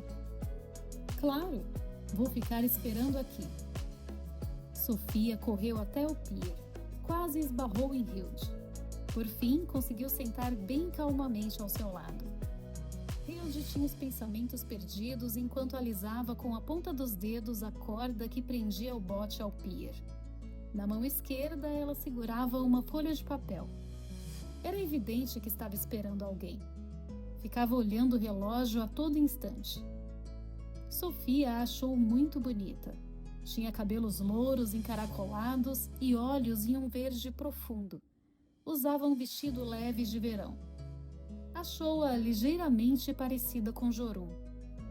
Sofia tentou falar com ela, mesmo sabendo que não adiantaria. Hilde, é Sofia. Ela não esboçou reação. Sofia ajoelhou e tentou gritar bem perto do seu ouvido. Está me ouvindo, Hilde? Ou você por acaso ficou cega e surda? Será que ela havia regalado os olhos? Era um sinal de que tinha ouvido alguma coisa, por mais fraca que fosse, ou foi só impressão? Então ela se virou para o lado e olhou bem dentro dos olhos de Sofia. Mas seu olhar estava fixo num ponto distante e parecia atravessá-la. Não tão alto, Sofia. Era Alberto encostado no carro esporte. Não quero o jardim invadido por sereias. Sofia se aquietou. Era bom estar tão perto de Hilde. Em seguida, ela ouviu uma voz grave e masculina. Hildinha! Era o major, de uniforme e boina azul, na parte superior do jardim. Hilde deu um salto e correu para encontrá-lo. Eles se abraçaram entre o balanço e o carro esporte. Ele a levantou no alto e saiu girando com ela nos braços. Hilde tinha ido ao pier para esperar o pai. A cada minuto depois que ele aterrissara, ela tentava imaginar onde ele estava e o que estava pensando daquilo que ela havia aprontado. Tomara nota de tudo numa folha de papel, da qual não se desgrudara um segundo. Será que ele estava zangado? Ele que não achasse que as coisas ficariam exatamente como antes, agora que tinha escrito para ela aquele livro cheio de mistérios. Ela olhou novamente para o relógio. Eram 10h15. Ele chegaria a qualquer minuto. Mas o que era aquilo? Teria ela escutado um sussurro, exatamente como no sonho de Sofia? Ela se virou de súbito. Havia alguém ali do seu lado. Disso ela não tinha dúvida. Ou era apenas um sonho de uma noite de verão? Por alguns segundos ela sentiu até medo de estar ouvindo coisas. Hildinha! Agora precisou se virar para o outro lado. Era o seu pai. Estava no alto do jardim. Hilde deu um salto e correu para encontrá-lo. Eles se abraçaram diante do balanço. Ele a levantou no alto e saiu girando com ela nos braços. Hilde começou a chorar e o major teve dificuldade para conter as lágrimas. Você está uma mulher linda, Hilde. E você é um belo escritor. Ela enxugou as lágrimas na barra do seu vestido amarelo. E então, estamos quites? Perguntou Hilde. Estamos. Eles sentaram à mesa. Primeiro de tudo, Hilde quis que ele descrevesse exatamente como fora a chegada no Kastrup e a viagem para casa. Foi uma gargalhada atrás da outra. Você não encontrou um envelope na lanchonete do aeroporto? Nem tive tempo de sentar para comer, sua danadinha. E agora estou morrendo de fome. Coitadinho do papai. Quer dizer que aquela história de peru recheado era mentirinha? De jeito nenhum. Eu que preparei tudo, sabia? Mamãe já vai servir. Então eles conversaram sobre o fichário e a história de Sofia e Alberto nos mínimos detalhes. Enquanto o pai falava sobre Platão, ele foi bruscamente interrompido por Hilde. Que foi? Você não ouviu? Não ouviu um barulhinho? Não. Mas eu tenho certeza de que ouvi alguma coisa. Vai ver que era um camundongo. A última coisa que seu pai disse antes de a mãe ir buscar vinho foi: mas o curso de filosofia não acabou ainda. Como assim? Hoje à noite eu vou lhe contar um pouco sobre o espaço sideral. Antes de começarem a ceia em família, ele disse: Hilde está muito crescidinha para sentar no meu colo, mas você não. Abraçou Merit e a pôs no colo. E lá ela ficou um bom tempo antes de poder comer alguma coisa. E pensar que você logo vai completar 40 anos. Depois que Hilde correu ao encontrar o pai, Sofia sentiu as lágrimas querendo brotar dos seus olhos. Ela jamais conseguiria falar com ela. Sofia sentia uma ponta de inveja de Hilde, por ela ser uma pessoa comum de carne e osso. Depois que Hilde e o Major sentaram à mesa, Alberto tocou a buzina. Sofia olhou na direção do carro. Não teria Hilde feito o mesmo? Ela correu até lá e sentou no banco da frente, ao lado de Alberto. Vamos ficar aqui um instante e ver o que acontece. Sofia balançou a cabeça. Você estava chorando? Ela balançou novamente a cabeça. Mas o que aconteceu? Ela tem sorte de ser uma pessoa comum. Ela vai crescer e se tornar uma mulher como todas as outras. Certamente vai poder ter filhos como todas as outras também. E netos, Sofia. Mas tudo na vida tem dois lados. Foi algo que procurei lhe ensinar desde o começo do nosso curso de filosofia. O que você está querendo dizer? Quero dizer que concordo com você. Ela é uma pessoa de sorte por isso. Mas quem tira a sorte na loteria da vida, também tem que tirar a sorte na loteria da morte, pois a loteria da vida é a morte. Mesmo assim, não é melhor ter vivido um dia do que nunca poder viver? Jamais poderemos viver como Hilde, ou pelo mesmo motivo, como o Major. Em compensação, jamais vamos morrer. Você não se lembra do que aquela velha senhora nos disse na floresta? Pertencemos ao povo invisível. Ela disse também que tinha quase 200 anos de idade. Mas à festa de São João, eu vi alguns personagens que tinham mais de 3.000 anos. Talvez eu inveje Hilde, especialmente porque ela tem uma vida em família. Você também tem uma família. Não tem um gato, um par de passarinhos, uma tartaruga? Aquela realidade nós já deixamos para trás. De jeito nenhum. Quem a deixou para trás foi o Major. Ele é que colocou o ponto final, minha querida. E jamais vai nos encontrar novamente. Você está dizendo que podemos voltar para lá? Tantas vezes quantas quisermos. Mas também podemos encontrar novos amigos no caminho. No restaurante da Cinderela, na beira da estrada de Fiano.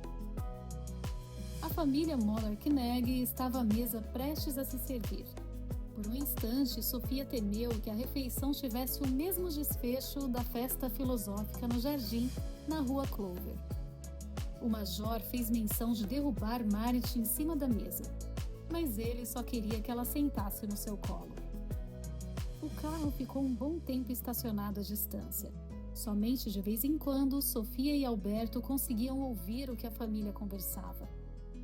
Ficaram admirando a paisagem da Bahia e tiveram tempo suficiente para rememorar tudo o que se passava naquela infeliz festa no jardim.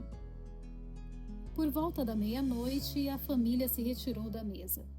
Hilde e o Major foram para o balanço, acenando para a mãe, que seguia para a porta de entrada. Pode ir se deitar, mamãe. Nós temos muito o que conversar. Capítulo A Grande Explosão. Nós também somos poeira estelar. Hilde se aconchegou no balanço ao lado de seu pai. Já era quase meia-noite. Eles ficaram juntinhos assim, olhando a paisagem, enquanto as primeiras estrelas reluziam no céu. Na baía, marolas se sucediam lavando as pedras sobre o pier. Coube ao pai romper o silêncio. É estranho pensar que habitamos um pequeno planeta neste universo. A Terra é apenas um dos muitos planetas que orbitam o Sol, mas somente o nosso planeta que tem vida. E talvez seja o único em todo o espaço, não é? Sim, é possível. Mas pode ser também que a vida pulse no universo, porque o universo é incomensurável. As distâncias são tão grandes que precisam ser medidas em minutos-luz ou anos-luz. O que significa isso exatamente? Um minuto-luz é a distância que a luz consegue percorrer no intervalo de 1 minuto. E ela é grande, pois no espaço sideral a luz percorre 300 mil quilômetros em apenas 1 segundo. 1 minuto-luz, em outras palavras, é 300 mil vezes 60. Isso é 18 milhões de quilômetros. Um ano-luz corresponde a cerca de 10 trilhões de quilômetros. E qual é a distância daqui até o Sol? Pouco mais que 8 minutos-luz. Os raios do Sol que aquecem a nossa face num dia quente de verão viajaram 8 minutos pelo universo antes de nos alcançar. Continue. A distância até Plutão, que é o planeta mais afastado do nosso sistema solar, é de meras 5 horas-luz desde o nosso próprio planeta. Quando um astrônomo observa Plutão na objetiva do seu telescópio, na verdade está retrocedendo 5 horas no tempo. Podemos dizer de outra forma, que a imagem de Plutão leva 5 horas para se mover até aqui. É difícil imaginar uma coisa assim, mas, para dizer a verdade, eu acho que compreendo o que você quer dizer. Que bom, Ryuji! Mas até agora, nós só começamos a nos orientar no espaço. Nosso próprio Sol é apenas uma entre os 400 bilhões de estrelas numa galáxia que chamamos de Via Láctea. Essa galáxia se assemelha a um grande disco com vários braços em forma de espiral, num dos quais está o nosso Sol. Quando observamos o céu claro de uma noite de inverno, podemos ver um largo cinturão de estrelas. Isso porque estamos olhando diretamente para o centro da Via Láctea. É por isso que a Via Láctea se chama Rua do Inverno em sueco? A distância até a nossa vizinha mais próxima na Via Láctea é de 4 anos-luz. Talvez seja aquela estrela ali, brilhando acima daquela ilha lá longe. Imagine que agora mesmo lá existe um astrônomo amador com um telescópio bem potente apontando para Bjerkeli. Ele está enxergando a Bjerkeli de 4 anos atrás. Talvez ele esteja vendo uma garota de 11 anos se balançando aqui. Incrível! Mas essa é apenas a estrela vizinha mais próxima. A galáxia inteira, ou nebulosa, como também chamamos, possui 90 mil anos-luz de largura. Essa é a quantidade de anos de que a luz precisaria para ir de uma extremidade à outra. Quando vemos o brilho de uma estrela da Via Láctea que está a 50 mil anos-luz do nosso próprio Sol, estamos olhando para 50 mil anos no passado. É uma ideia muito grande para uma cabeça pequena como a minha. A única maneira de enxergarmos o universo é justamente olhando de volta no tempo. Não sabemos jamais como é o universo lá fora. Só conseguimos saber como ele era. Quando olhamos para uma estrela que está a milhares de anos-luz de distância, na verdade estamos retrocedendo milhares de anos na história do universo. Isso é completamente inimaginável. Tudo o que vemos chega aos nossos olhos através da luz, como se locomove em ondas. E essas ondas precisam de tempo para viajar pelo espaço. Podemos fazer uma comparação com o trovão. Ouvimos o trovão um tempo depois de termos visto o relâmpago ou o raio. Quando ouço o trovão, estou ouvindo o barulho de algo que aconteceu no passado, ainda que recente. Assim é também com as estrelas. Quando olho para o alto e vejo uma estrela que se encontra a milhares de anos-luz daqui, estou vendo o trovão de algo que aconteceu num passado remoto, há milhares de anos. Compreendi. Mas até aqui só falamos da nossa própria galáxia. Os astrônomos dizem que existem cerca de 100 bilhões de galáxias iguais à nossa no universo. E cada uma delas consiste em cerca de 100 bilhões de estrelas. A galáxia mais próxima da Via Láctea se chama Nebulosa de Andrômeda. Ela está a 2 milhões de anos-luz da nossa galáxia. Como vimos, isso quer dizer que a luz dessa galáxia precisa de 2 milhões de anos para nos alcançar. Isso significa que estamos enxergando 2 milhões de anos no passado quando vemos a nebulosa de Andrômeda despontar no céu. Se nessa nebulosa houver um astrônomo amador, talvez um garotinho apontando seu telescópio para a Terra neste exato momento em que conversamos, ele não vai conseguir nos ver. Na melhor das hipóteses, ele vai conseguir ver uns hominídeos cujo cérebro era bem pouco desenvolvido. Estou chocada! As galáxias mais distantes de que temos notícia hoje estão a cerca de 10 bilhões de anos-luz de nós. Quando descobrimos sinais dessas galáxias, estamos contemplando 10 bilhões de anos da história do universo. É quase o dobro da idade do nosso próprio sistema solar. Chego a ficar tonta só de pensar. Compreender como é vislumbrar um passado tão remoto pode ser bem difícil para nós. Mas os astrônomos descobriram algo que tem um significado ainda maior para a nossa visão de mundo. Conte! Ao que tudo indica, nenhuma galáxia do universo está parada. Todas as galáxias se movem pelo espaço e se afastam umas das outras numa velocidade inimaginável. Quanto mais distante de nós, mais rápido parecem se afastar. Quer dizer, a distância entre as galáxias só aumenta. Estou tentando imaginar como seria isso. Se você pegar uma bexiga e pintá-la toda com bolinhas pretas, elas vão se afastar umas das outras à medida que você for enchendo a bexiga de ar. Assim é com as galáxias do universo. Dizemos que o universo está se expandindo. Como pode ser? A maioria dos astrônomos é unânime em afirmar que a expansão do universo só pode ter uma explicação. Certo dia, há cerca de 15 bilhões de anos, tudo que existe no universo estava condensado numa área bem pequena. A matéria era tão densa que a força da gravidade fez com que a temperatura se elevasse ao extremo. Por fim, o calor e a densidade assumiram uma proporção tal que aquilo tudo explodiu. Um fenômeno a que demos o nome de Big Bang, em inglês, ou a Grande Explosão. Só de pensar eu fiquei toda arrepiada.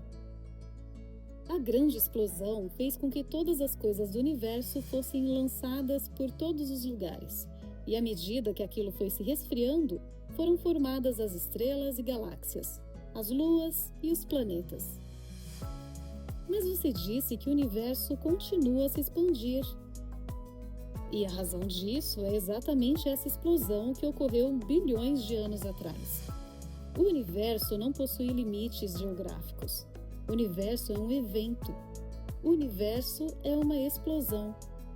As galáxias continuam a viajar no espaço com uma rapidez enorme.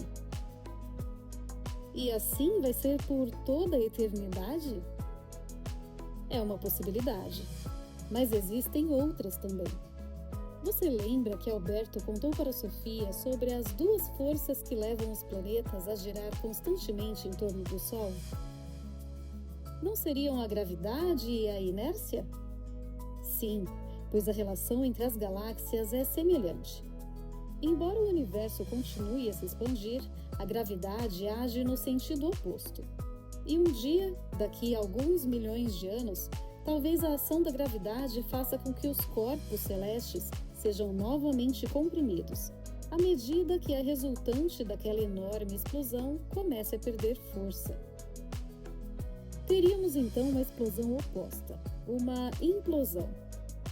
Porém, estamos falando de distâncias tão grandes que isso deverá acontecer numa espécie de câmera lenta. Podemos comparar isso ao que ocorre quando deixamos o ar escapar de uma bexiga. Todas as galáxias serão sugadas para o centro novamente? Pelo visto você compreendeu. Mas o que vai acontecer em seguida? Talvez então haja uma nova explosão que faça o universo se expandir novamente, pois as mesmas leis da natureza continuarão em vigor, e dessa forma estrelas e galáxias vão surgir. Seu raciocínio está correto. No que se refere ao futuro do universo, os astrônomos costumam falar em duas possibilidades. Ou o universo continuará a se expandir indefinidamente e a distância entre as galáxias ficará cada vez maior, ou ele vai se contrair novamente. O que vai acontecer depende da densidade, ou da quantidade de matéria presente no universo. E sobre isso, os astrônomos ainda não chegaram a nenhuma conclusão. Mas se o universo é denso bastante para começar a se contrair, talvez ele tenha se contraído e se expandido muitas outras vezes, não? É a conclusão mais óbvia. Mas aqui também os pesquisadores se dividem em duas correntes. Pode ser que a expansão do universo só ocorra desta única vez. Mas, se o universo continuar a se expandir por toda a eternidade, então se torna ainda mais premente a pergunta sobre como tudo começou. Sim, pois como surgiu tudo isso que um dia de repente explodiu? Para os cristãos, a grande explosão é obviamente o instante da criação. A Bíblia diz que Deus disse: "Faça-se a luz". Alberto disse, talvez você lembre, que o cristianismo possui uma visão linear da história. Para a fé cristã, portanto, convém conceber o universo como algo para sempre em expansão. Que mais? No Oriente predomina uma visão cíclica da história. Quer dizer, a história se repete por toda a eternidade. Na Índia, por exemplo, existe uma antiga teoria de que o mundo está num processo constante de expansão e contração. É a alternância daquilo que os hindus chamam de dia e noite de Brahma. Essa ideia se harmoniza melhor, evidentemente, com a expansão e contração contínuas do universo num processo cíclico e eterno. Eu imagino um enorme coração cósmico pulsando e pulsando e pulsando. Eu acho que as duas teorias são igualmente intrigantes e emocionantes. E podem ser comparadas ao grande paradoxo da eternidade sobre o qual Sofia certa vez se pôs a refletir no seu jardim. Será que o universo sempre existiu? Ou será que surgiu do nada, de repente? Ai! Hilde acertou a testa com a palma da mão. Que foi? Acho que eu fui picada por um mosquito. Vai ver, foi Sócrates tentando despertar você da letargia. Sofia e Alberto tinham ficado no carro esporte vermelho ouvindo o major falar do universo para Hilde. Já pensou que os papéis estão completamente invertidos? Perguntou Alberto depois de um tempo. O que você quer dizer com isso? Primeiro eram eles que ficavam ouvindo a nossa conversa e não podíamos nem vê-los. Agora somos nós que os ouvimos e eles não podem nos ver. E mesmo assim tem outra coisa. No que você está pensando? No começo nós não sabíamos que existia outra realidade onde vivem Hilde e o Major. Agora são eles que desconhecem a nossa realidade. Doce vingança. Mas o Major podia invadir o nosso mundo. Nosso mundo é que estava ao alcance dele. Eu não vou deixar de lado a esperança de que um dia também possamos interferir no mundo deles. Mas isso é totalmente impossível, você não viu? Não lembra como foi no restaurante Cinderela? Eu vi você se esforçando sem conseguir tirar do lugar aquela garrafa de refrigerante. Sofia ficou quieta um instante, contemplando a paisagem, enquanto o Major continuava falando da grande explosão. Foi então que teve uma ideia inspirada nessa expressão. Começou a revirar o carro procurando alguma coisa. "Que foi?" perguntou Alberto. "Nada." Abriu o porta-luvas e lá encontrou uma chave inglesa. Desceu do carro com ela na mão, foi até o balanço e ficou parada bem diante de Hilde e seu pai. Primeiro tentou atrair o olhar de Hilde, mas era impossível. Então ergueu a chave inglesa sobre a cabeça dela e a golpeou bem no meio da testa. "Ai!" disse Hilde. Sofia golpeou também a testa do pai de Hilde, mas ele não reagiu. "Que foi?" perguntou o major. Hilde olhou para ele. "Acho que fui picada por um mosquito." "Vai ver, foi Sócrates tentando despertar você da letargia." Sofia se agachou na grama e tentou empurrar o balanço, mas ele era sólido como uma rocha. Ou teria ela conseguido fazê-lo se mover 1 milímetro apenas? "Está soprando um vento frio vindo do chão." "Não, o clima está bem agradável." "Mas não é só isso. Tem alguma coisa aqui." "Somente nós dois e esta linda noite de verão." "Não, tem algo no ar." "E o que seria?" "Você se lembra do plano secreto do Alberto?" "Sim, como eu iria me esquecer?" "Então quer dizer que eles apenas escaparam da festa no jardim. Foi como se tivessem sido engolidos pelo chão." "Mas..." "Engolidos pelo chão." A história tinha que terminar de algum jeito. E foi só uma coisa que eu escrevi. "Sim, mas não disse o que aconteceu depois. Imagine se eles estiverem aqui." "Você acha?" "Eu sinto, papai." Sofia correu de volta para o carro. "Impressionante." Reconheceu Alberto quando ela entrou com a chave inglesa na mão. "Essa garota tem habilidades especiais." O major tinha posto o braço nos ombros de Hilde. "Você está ouvindo como é maravilhoso o barulho das ondas?" "Estou." "Amanhã vamos pôr o barco na água." "Mas você não está ouvindo como é estranho o sussurro do vento? E como balançam as folhas dos álamos?" "Este é um planeta cheio de vida." "Você escreveu algo sobre existir alguma coisa nas entrelinhas?" "Sim." "Talvez exista alguma coisa nas entrelinhas. Aqui, no jardim também." A natureza é mesmo cheia de enigmas. E agora estamos falando das estrelas do céu. Logo, logo vão aparecer estrelas na água também. Sim, e era assim que você chamava o brilho das águas na superfície da água quando era pequena. De certa forma, você estava certa. Tanto as algas quanto todos os demais organismos são feitos de matéria que um dia estava se fundindo dentro de uma estrela. Nós também? Sim, nós também somos poeira estelar. Que bonito dito assim.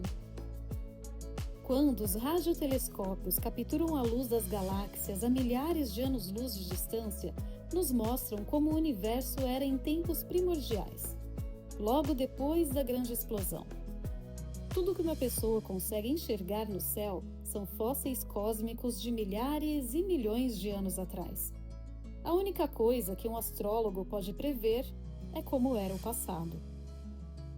Porque as estrelas de uma constelação já se afastaram umas das outras antes de a luz chegar até nós, certo? Há apenas 2.000 anos, as constelações tinham uma aparência totalmente diferente da que tem hoje. Não sabia disso. Se for uma noite clara, podemos ver milhões, muito bem, bilhões de anos atrás na história do universo. De certa forma, é como se virássemos a proa do nosso barco em direção ao porto de onde partimos. Melhor você explicar isso. Você e eu surgimos na grande explosão. Todas as coisas do universo são uma só unidade orgânica. Num passado remotíssimo, toda a matéria estava condensada numa bola que era tão infinitamente maciça que um pedaço dela, do tamanho da cabeça de um alfinete, pesava vários bilhões de toneladas. Esse átomo primordial Explodiu por conta da sua enorme força gravitacional. Foi como se tudo se partisse em pedaços. Quando levantamos os olhos para o céu, é como se procurássemos um caminho de volta àquilo que um dia fomos. É um jeito bem estranho de contar uma história. Todas as estrelas e galáxias do espaço sideral são feitas da mesma matéria. Algumas se condensaram aqui, outras ali. Pode haver bilhões de anos-luz separando uma galáxia da outra. Mas todas possuem a mesma origem. Todas as estrelas e planetas são da mesma estirpe. Sei. O que é a matéria que compõe o mundo? O que explodiu há bilhões de anos? De onde veio?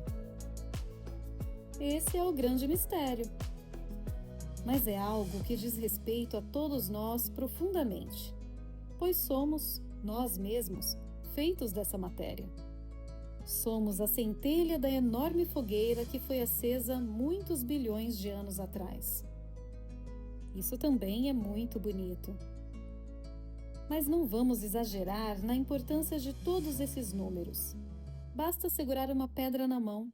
O universo seria igualmente incompreensível se não passasse de uma pedra do tamanho de uma laranja. A pergunta seria igualmente fascinante. De onde vem essa pedra? De repente, Sofia ficou em pé no assento do carro esporte vermelho e apontou para a baía. Me deu vontade de remar naquele bote, disse. Ele está amarrado. Além disso, não conseguiríamos remar. Vamos tentar? Afinal, é São João. Podemos pelo menos ir até a água. Eles desceram do carro e saíram correndo pelo jardim. Ao chegar ao pier, tentaram desamarrar a corda que estava bem atada a um anel de aço, mas não conseguiram nem mexer ela. Parece que está pregada aí, mas temos todo o tempo do mundo. Um filósofo de verdade jamais desiste. Se ao menos conseguíssemos desamarrar... Surgiram mais estrelas no céu, disse Hilt. Sim, é uma noite de verão das mais escuras. Mas no inverno as estrelas brilham mais. Você lembra quando foi para o Líbano? Era noite de Ano Novo. Foi quando eu decidi escrever um livro de filosofia para você. Tinha estado numa enorme livraria em Kristiansand e também tinha visitado a biblioteca. Mas não encontrei nada que fosse adequado para alguém da sua idade. É como se estivéssemos agarrados bem na ponta dos pelinhos do coelho branco. Fico aqui pensando se não haveria alguém lá longe, a anos-luz dessa noite. O bote soltou! É mesmo. Não é possível! Eu estive lá embaixo e amarrei direitinho a corda pouco antes de você chegar. Verdade? Lembrei agora que Sofia pegou emprestado o bote de Alberto. Você lembra que ele ficou à deriva no lago? Vai ver, é ela que agora está aprontando alguma por aqui. Você está querendo me assustar. Eu bem que senti que havia algo estranho por aqui a noite toda. Um de nós vai ter que nadar para pegar o bote. Vamos nós dois, papai?